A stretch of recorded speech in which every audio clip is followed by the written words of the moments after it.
Welcome back to Global War 1939. We just finished off round 4. So let's take a look at everything that's been going on. So for the Germans, the previous turn they did push into Russia because Russia had the income to declare war. So they decided to go a turn ahead than planned. Normally they would have went this turn, but they went turn 3. So which delayed them a little bit because they did move in with a little bit of force, but they had to wait another turn to get their heavy hitters, all their armor into position, which they've done that now. So that's all sitting on card 4 in Western Ukraine, which currently has this force here. So as you can see, quite a few armor, 9 artillery, 3 heavy artillery, 4 SS mechs, 2 regular mechs, 4 Mark IVs, and 15 medium tanks, and quite a few stacks of infantry. Definitely we'd like to see more infantry in this pile, but we'll have to deal with what we have. Other than that, they bolstered up Paris a little bit, added some more infantry for defensive purposes. As for the British, they did make some landings. The Germans only had a mech in each territory, so it was easy to go in. They just had to worry about their defenses, but they swept those aside pretty easily. They only lost a couple of infantry per. So I would suspect the Germans will be able to easily counterattack, retaking those territories and reclaiming that $5 bonus. So it's really on the British now to, once they start the landings, it's really no good to go in, get kicked out, and then not go in again for another few turns. Once you start this process, you really got to keep going. Keep attacking, because typically what will happen is the British or the Americans will attack, create a beachhead, the Germans will counter, send them back into the ocean, and the British will attack again, get kicked out again, and they'll continue that process until the British or the Americans win that defensive counterattack. Once that happens, then the British can bring in all their fighters, their planes for defenses, and it's pretty much just a straight march to Berlin or Rome. So we'll see how all that plays out. As for the Americans, the previous turns they've been rolling pretty bad, only rolling like a 1 and a 6 or a 1 and a 9. This last turn they rolled really well. So right now they're sitting at 75. So I would suspect end of this turn, America will be heavily in the war. That's if the Japanese don't attack them earlier. Usually, the way I play Japan is once the U.S. gets within their income level of roughly 70 to 80 range, that's when Japan will go in, declare war, take out the Philippines and Guam, collect that bonus, and then, which makes the Americans in the war. They're going to be in the war at the end of the turn regardless. So as for the Japanese here, didn't do much. They bolstered up this territory to deny the Chinese their bonus. They did attack Chinese forces here, so thinning out the Chinese defenses a little bit. They didn't really attack the Communist China, but they just bolstered up, get some more units in this region. Communist China did attack the Japanese here. The Japanese had 3 regular infantry, an airborne, and a veteran. Communist China went in with their artillery and quite a few infantry, but rolling pretty badly, losing most of that force, and then they backed out with 1 artillery and a handful of infantry. But their goal was to take out some of these more advanced units, but they failed at that task. Japan is now building their Amato battleship, so they got 1 on the board, and they brought their carriers back from down here and added some couple destroyers. So a really good making of a strong fleet. The rest of their ships are down here, so more likely these will all accumulate together. Japan did attack this island, getting rid of the Anzacs that were stationed there. They did counter, however, the Anzacs did lose their counter and reduced to only 1 artillery. So they spent their income in fortifying their main island against more infantry and a heavy artillery.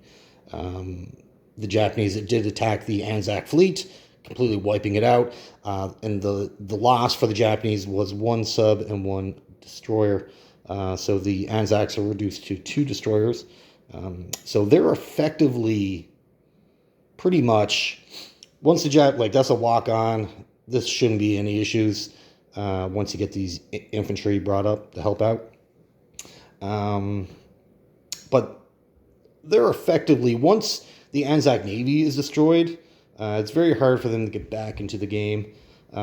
Usually take 2 or 3, 4 turns to rebuild their navy. They're kind of effectively out of the game, or out of being a threat in the near future. For India, just again, another build-up. They are losing quite a bit of money. Right now they're being convoyed twice. They lost this territory, that one, and this one.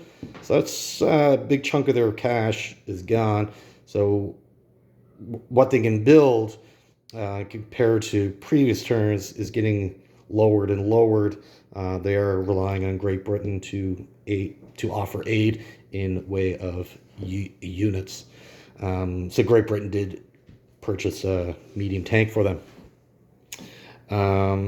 In Africa, the Italians, so the Foreign Legion infantry belonging to France was here. They did attack a single Italian unit, taking their territory, and then the Italians counterattacked using their transports and units that they already had in Africa, completely eliminating the French Foreign Legion. So the only, on the west coast of Africa anyways, British only got 2 infantry. And they still got a healthy stack of infantry here in Gibraltar defending it, to maintain the Mediterranean dominance. But the British do have access through Egypt. So we'll see how that plays out. The Italians did build another battleship, and just a scattering of a couple of lower level units, more infantry, heavy artillery, or a light tank, sorry.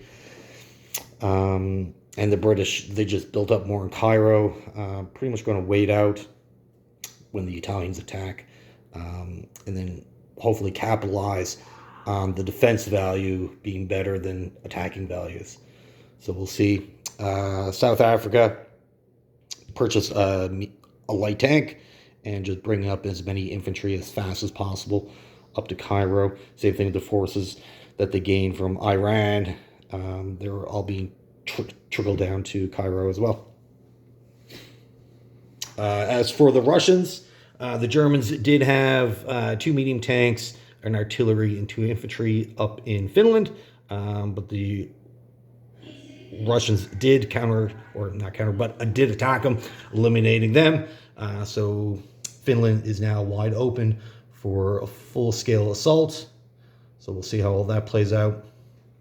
And the Russians did amalgamate most of their force in Olar-Kursk, which is this stack. So 2 light tanks, 3 medium tanks, 2 KV-2s, 4 elite guards, well over 20 infantry, and about 8 artillery.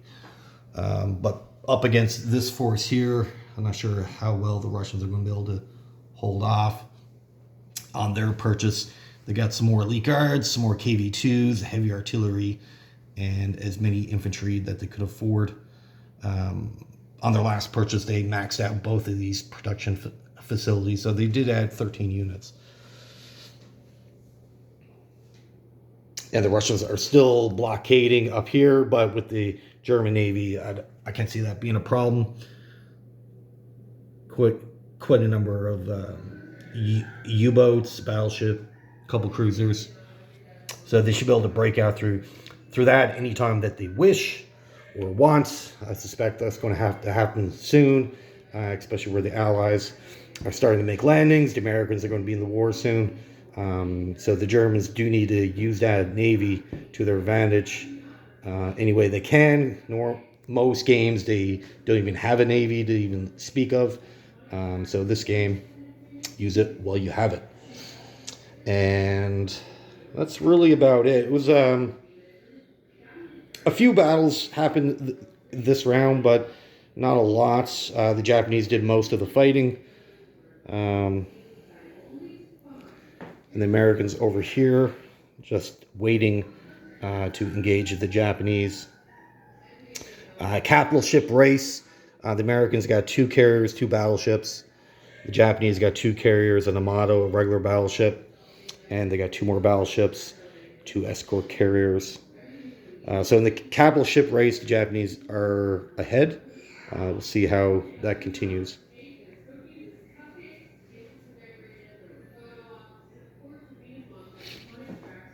And when the Americans did their last purchase round, they saved a good chunk of their money. They only purchased, because their production facilities only have 3 each, and they have 3 factories, so they can produce up to 9 units. So they opted to buy the infantry. And the next round, once they're in the war, those production facilities will jump up to majors, and they can produce up to 10 units per factory, and their transports become $1 cheaper. So I suspect they'll buy most of their transports then, activate Brazil, activate Mexico, give them some more money to compensate for the loss of these 2 islands. That will happen, I have no doubt. All right. Well, thank you for watching, and have yourself a great day.